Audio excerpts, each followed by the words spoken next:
오늘은 로마서 6장 12절에서 16절을 기준으로 죄와 은혜의 지배라는 말씀을 나누길 원합니다. 사람이 술을 먹기 시작합니다. 술이 조금 취하게 되면 술이 술을 먹어요. 그러다가 술이 뭘 먹어요? 사람을 먹기 시작해요. 그리고 몸을 가누지 못합니다. 친척 중에 형님 되시는데 덩치가 커요. 키도 크고. 근데 사람이 너무 순한 거예요. 그러다가 막걸리를 한번 드시면 일주일 그냥 막걸리만 드시는 거예요. 그것도 그냥 얼마나 많이 들어가는지. 그러다 보니까 나중에 중독이 돼버렸어요. 그래서 그 술 중독 치유하는데 갔다 와도 그때뿐이에요. 참 평상시에는 아주 멀쩡하고 똑똑하고 잘난 사람이 어떻게 그렇게 중독이 되느냐. 이게 술이 중독된 사람들은 떨립니다. 손이 떨려. 온몸이 떨리고. 예. 첫째로 죄의 지배 아래에 있는 사람들은 자기 영혼의 상태를 몰라요. 죄의 권세가 나를 얽매고 있는데 그걸 모른다는 얘기입니다. 죄의식에 너무 또 사로잡히기도 하고 죄책감에 사로잡히기도 하고 죄의 목적은 뭐냐? 지배하고 통치하는 거예요. 술이 사람을 지배해버리듯이 은혜의 지배가 전혀 없어요. 죄의 지배에 대한 그 방식, 통치 방법, 성향을 알지를 못해요. 그러니까 세상도 좋은 사람만 있는 줄 알고 좋은 사람이 서울 와서 그냥 당하고 마는 거예요. 착하다 보니까 마음의 사람들의 완악함, 성품의 패역함, 시편 1편 1절과 같이 악인들의 꾀, 죄인들의 길, 오만한 자들의 자리에 가지 말라는 것은 그런 사람들이 있다는 얘기예요. 악한 자들이, 사악한 자들이 있다는 얘기예요. 그런데 어떻게 봅니까? 세상은 어쩌다 보면 그런 사람을 만날 수밖에 없어요. 유혹과 미혹에 우리의 욕심과 정이 있기 때문에 우리도 뭐 할 때 길 가다가 쉬운 거 빨간 거 안에 있는 거 이리 살살 바꾸다가 돈 다 털려버리고 뭐다가 털려버리고 온 분들이 얼마나 많은지. 한 달 동안 시큰 이러다가 그 한 달 그걸 받아서 이제 집에 가져가려고 하는데 잠깐 욕심이 생겨가지고 그런 경우가 많이 있습니다. 우리 속에 땅의 것들을 사랑하고 조금 더 잘 되기를 원하는 마음들이 이게 있기 때문에 땅의 것들을 너무 사랑하다 보면 미혹당하고 미혹당하는 것을 꼬시는 그 악한들이 있다는 얘기입니다. 그런데 죄의 지배에 있으나 이걸 모르는 거예요. 이걸 몰라요. 그래서 세상에 악한 사람들은 악하게 본때를 보여야 이게 그러지 도저히 회개를 하지 않는 도리어 사람 죽이는 것을 짐승 죽이는 거나 똑같이 생각하는 그런 경우가 있다는 얘기입니다. 세상은 또 그런 힘의 논리로 지배되어 온 측면도 있어요. 나라와 나라끼리도 지금 우크라이나 러시아도 그렇지만 어쩔 수가 없어요. 힘의 논리에 따라서. 그러다 보니까 오늘 교동문에도 악인들의 형통함을 부러워하지 말고 불평하지 말라. 그런데 세상을 살다 보면 착하게 사는데 너무 힘들게 살 때 참 세상은 불공평하구나.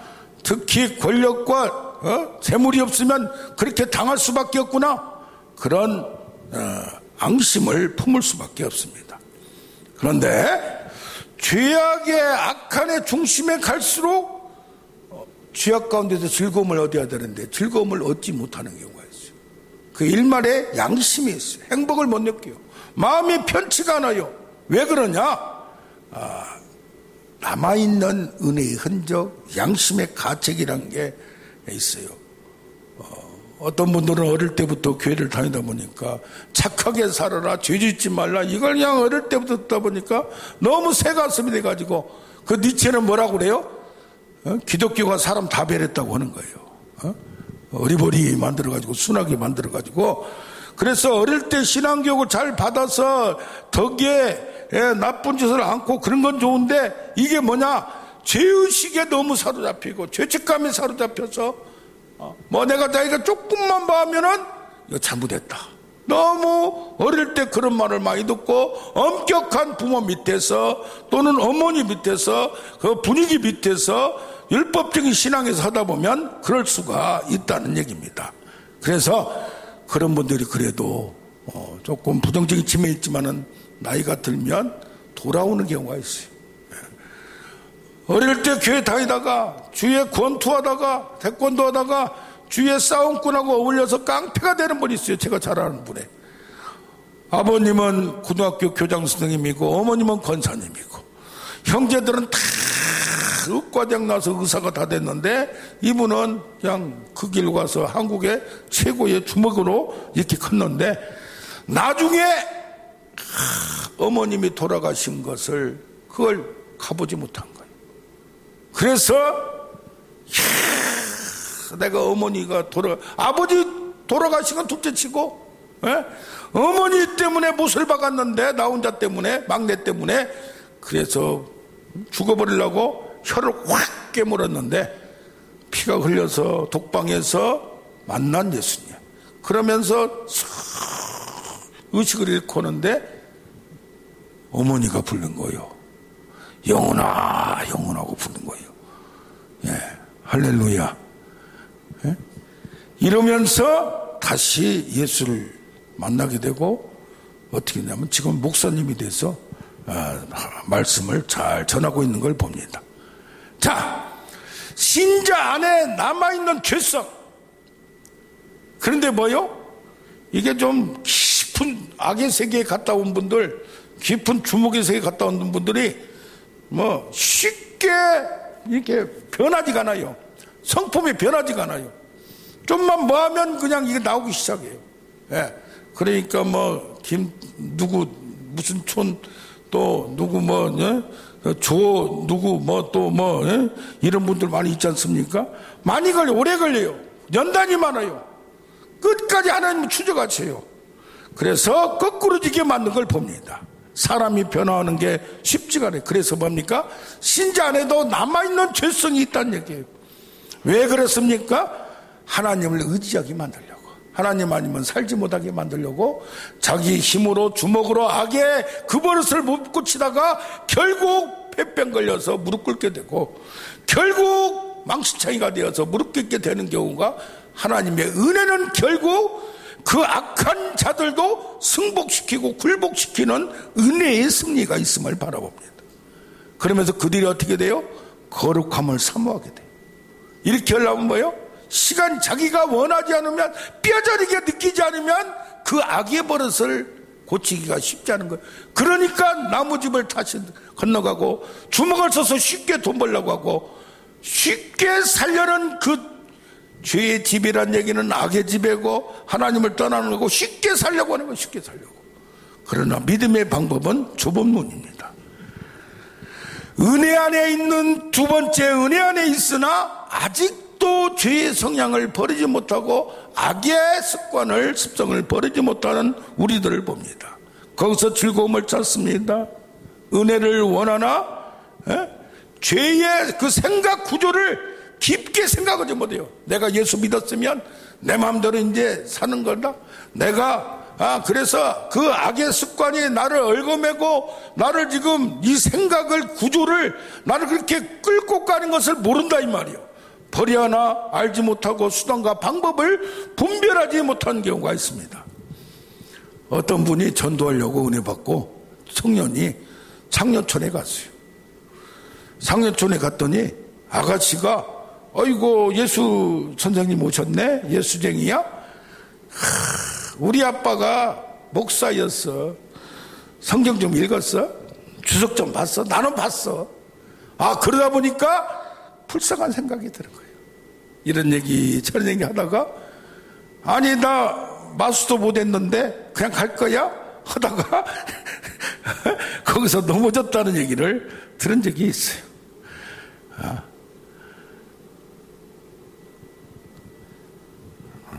최근에 어떤 권사님이 그래요. 교일도 봉사를 많이 하고 사역도 좀 하고 그러는데 자기 남편하고 같이 지금도 사셔? 그랬더니 그 인간은 나를 떠나면 살 수가 없어서 내가 보호해를 주고 해야 된다. 그러면 지금 무슨 사업 하셔요? 그랬더니 최근에 스탠드바를 술집을 열었다는 얘기예요. 그 돈은 누가 냈어? 돈이 없으신 것 같던데 그때 자기가 친정에서 다 끌어다 또 갖다 줬대. 이러니 그걸 축복을 해줘야 돼요? 어떻게 해야 돼요? 최근에도 봅니다. 목회에 성공하려고 뭐 땅도 사기도 하고 뭐 하기도 하고 막 수단과 방법을 한 거립니다. 그러다가 또 이렇게 남의 걸 너무 과도하게 이렇게 하다가 망하는 경우도 목회도 마찬가지. 야, 이래서 뭡니까? 내가 성공이 목적이고 평안이 목적이고 축복이 목적이다 보면 수단과 방법을 안 가려버려요. 수단과 방법. 이게 악의 습관이란 게 담배 끊는다는 게 굉장히 어렵습니다. 술보다도 더 어려워요. 어떤 분이 한 20, 30년 담배를 끊고 다 그만두고 신학을 갔어요. 근데 2년 후에 체육대회를 해서 축구장에 딱 나갔는데 어디서 담배 냄새가 나는 거예요. 그래서 어떤 놈이 담배 피고 이런 데를 나오나 했더니 자기 몸에서 나더란 얘기요. 이 악의 습관이 자기는 다 버렸다고 했는데 이제 몇 년 안 폈는데도 그렇게 되는 경우가 있다는 얘기입니다. 은혜의 깨달음 감동이 간헐적이에요. 제한적이에요. 넘치자마자 충만하지 못해요. 그러다 보니까 의지가 또 박약해요. 깨달으나 짐승 같은 마음이 아직 변화되지 않는 이 영혼이 그대로 있는 거예요. 하나님 사람의 성향, 우리가 중생의 은혜를 받습니다. 거룩한 불지, 이것을 확실하게 받아서 성령이 창조하신 새로운 성향, 새로운 피조물, 이것이 내가 악의 습관이 있으나 이게 어떻게 됩니까? 그러나 새롭게 살려고는 의지가 이게 불같이 일어나야 되는데 이게 조금 받았다가 은혜를 받았다가 또 꺾어지고 간헐적으로 받고 충만하게 내 악의 습관을 이기지 못하다 보니까 그러다 보니까 상한 갈대가 돼요. 그러나 꺾여지진 않아요. 상한 갈대를 꺾지 않으시는 예수님, 하나님, 꺼져가는 등불, 거의 꺼져갈 것 같아요. 은혜의 등불이. 그런데도 또 그것이 꺼져가지 않고 안에 불씨가 덮여 있던가 작동을 못하는 경우가 있다는 얘기입니다. 그래서 은혜를 받았으나 연약한 자가 있다는 얘기예요.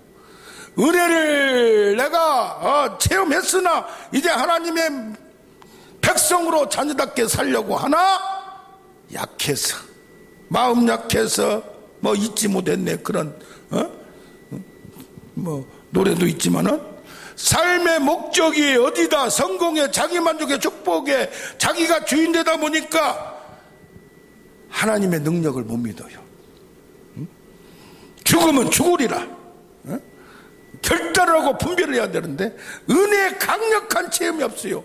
성령의 능력을 뭐 불을 받았다든가 뭐 그냥 질병을 한 번에 그냥 팍 고쳤다든가 말씀을 하고 꽂혀버렸다든가 이런 거꾸러진 경험, 미지근해가지고 믿는 것 같기도 하고 안 믿는 것 같기도 하고 단번에 한 방에 즉시로 우장창 장창 우장창이라 왕창 우장창이란 말이 저 옛날에 유천선 목사님 말씀하셨잖아요. 한 번에 그냥 갑자기 그냥 놀라운 영적 체험을 하던가 하나님의 위대하심과 능력의 크심을 경험해 보면 막판 결정은 하나님께 굴복하는 우리가 될 줄로 믿습니다. 그래서 어떻게 해야 돼요? 우리 안에 은혜가 아무리 은혜 안에 있더라도, 은혜를 충만하게 받았더라도 나의 신자에 남아있는 영혼이 천국 가기 전까지는 나를 얽어매려고 하는 그 불씨 죄성이 있다는 것을 뼈저리게 우리는 자각해야 돼요. 넘어질 수 있어요. 쓰러질 수 있어요. 자빠질 수 있어요. 엎어질 수 있어요. 그러나 다시 일어서는 뻔뻔함과 당당함이 있어야 돼요. 아멘. 그래서 다시 일어서고 다시 미끄러지고 다시 올라가고 해서 한 번에 푹푹 올라가는 우리가 되기를 원합니다. 아멘 아멘. 그래서 세 번째는 어떻게 해야 되나? 죄의 지배에 있던가 은혜 안에 있지만 연약해서 자꾸 쓰러지고 넘어지는 것이 아니라 이제는 더 풍성한 은혜로 채우는 방법밖에 없어요. 은혜의 지배에 여기 6장 14절이 얼마나 유명한 구절입니까? 죄가 너희를 주장하지 못하리니 흔들 수는 있어요. 넘어지기를 써요. 그러나 계속 지배는 못한다 이 말이에요. 동치는 못한다. 이는 그 이유는 너희가 법 안에 율법 안에 있지 않고 은혜 안에 있습니다. 다시 일어서기만 하면 우리는 승리할 수 있음을 믿습니다. 그런데 이 과정이 빌립보서 3장 12절 같이 이미 얻었다함도 아니고 얻은 게 아니에요. 온전히 이루었다함도 아니고 예수께 잡힌바 된 그것을 잡으려고 가노라. 히브리서 12장 1절에 모든 무거운 것과 얼매기 쉬운 죄를 벗어버리고, 무거운 것도 있어요, 얽매긴 것도 있어요, 죄와 허물로 부족한 게 있어요 우리. 예? 그러나 베드로전서 4장 1절에 뭐라고 나오는데 육체의 고난을 받은 자는 죄를 그쳤다 이 말이에요. 예? 육체의 고난을 받은 자, 정욕대로 살지 않고 하나님 뜻대로 살며 육체에 남은 때를 고난으로 채우는. 고난이 뭐요? 십자가의 싸움이, 죄와의 싸움, 나와의 싸움. 어떤 때는 넘어지지만 다시 일어서며, 골로새서 1장 24절에 예수 그리스도의 남은 고난을 나의 육체에 채우노라. 그래서 능력을 아무리 받았고 축복을 받았고 뭐 했다 할지라도 올라갔다가 선자는 넘어질 줄 조심하라. 교만이 들어와요 또. 그렇기 때문에 끝까지 싸워가는 과정 그 자체가 우리의 위대한 믿음의 노정인 것을 알아야 돼요. 축복받고 뭐가 잘 되고 빵빵 잘 나간다고 부러울 필요가 없어요. 허우적거리면서 진흙탕 속에서 다시 빠지고 다시 깨어나고 그 자체가 위대한 믿음의 싸움의 순교자의 삶이에요. 끝까지 싸우는 거예요. 순교를 당하든지 믿음의 싸움을 하든지 죄와의 싸움을 하든지 어려운 과정 속에서 뭐 돈이 부족하든지 뭐가 부족하든지 하여튼 우리에게 있는 그 자기 십자가를 지면서 싸워 나가는 것이 위대한 믿음의 를 믿습니다. 힘겨운 싸움, 계속되는 연단, 그럼으로써 마지막에는 은혜의 승리를 끝까지 믿는 거예요. 끝까지 믿는 거예요. 남이 뭐라고 하든지 말든지 환경이 어떠든지 말든지 결국 부활의 승리를 끝까지 믿는 우리가 되기를 바랍니다. 오직 예수 모든 것을 배설물로 벗어버리고 무능한 무능한 수치, 창피함에 극한 그런 과정을 겪으면서 우리의 인격이 달라지고 성품이 변화되는 거예요. 그 타인의 슬픔과 고통을 내가 공감하는 건 좋아요. 공감하는 건 좋아요. 그런데 거기에 휩쓸려서 넘어지지 말고 우리는 뭐요? 이제는 내 안에 거짓차도 옛사람도 나를 습관으로 이끌어가는 옛사람과 새사람이 싸우는 것을 나를 내 안에 두 사람이 싸우는 것을 보고 내가 선택을 하는 거예요. 새로운 피조물, 새 사람. 할렐루야. 나의 정체성은 지금 내가 부족해도 하나님의 거룩한 자녀의 왕같은 제사장임을 믿고 나가는 우리가 되길 원합니다. 지금 이번에 우크라이나 얼마나 위대합니까? 러시아 그렇게 큰 나라가 참 쪽팔리지도 않나 봐. 거기에 지금 둘이 밀려나가요. 러시아 군인들이 지휘관을 깔아 죽여버려요. 이거 뭐 정신적으로도 정교회가 기독교요, 러시아도 기독교 국가요. 그런데 뭐요? 권력의 편에 서 가지고 잘못돼도 누가 지적할 수가 없어. 왜? 쑥대밭이 되니까. 그러나 우크라이나가 이렇게 된 것은 정교회의 지금 기독교의 그 신앙으로 죽음도 불사하고 나라와 민족을 구하기 위하여 모든 사람이 대통령도 시작해서 모든 사람이 이렇게 한 것은 전쟁 역사를 보면 이길 수가 없대요. 언제 어떻게 암살시킬지 모르는 거예요. 이게 뭡니까? 이런 싸움을 누가 할 수 있습니까? 예화 하나만 하고 정필도 목사님이 82세로 최근에 돌아가셨습니다. 폐렴이 오셨는데 산소 마스크 쓰면서도 연명치료를 거부했어요. 하나님이 데려가신 때면 내가 그냥 가야지. 그러면서 1시간 전에도 호흡기 뭐 하고 이렇게 했는데 다 풀으라고 하고 뭐라고 그러냐 갑자기 이제 나는 1시간 전에 정 목사가 아니다. 교회를 향해서 나라를 향해서 설교를 하고 성도를 향해서 적당히 살지 말고 믿음으로 살라. 자, 둘째 사이가 그 장례식에서 설교와 삶이 거의 일치하는, 초등학교 6학년 때 처음으로 예수 믿고 아침 저녁으로 교회를 왔다 갔다 하면서 날마다 기도를 했대. 경계중학교, 고등학교, 서울대, 종신대, 신대원을 나와서 공부도 잘했어.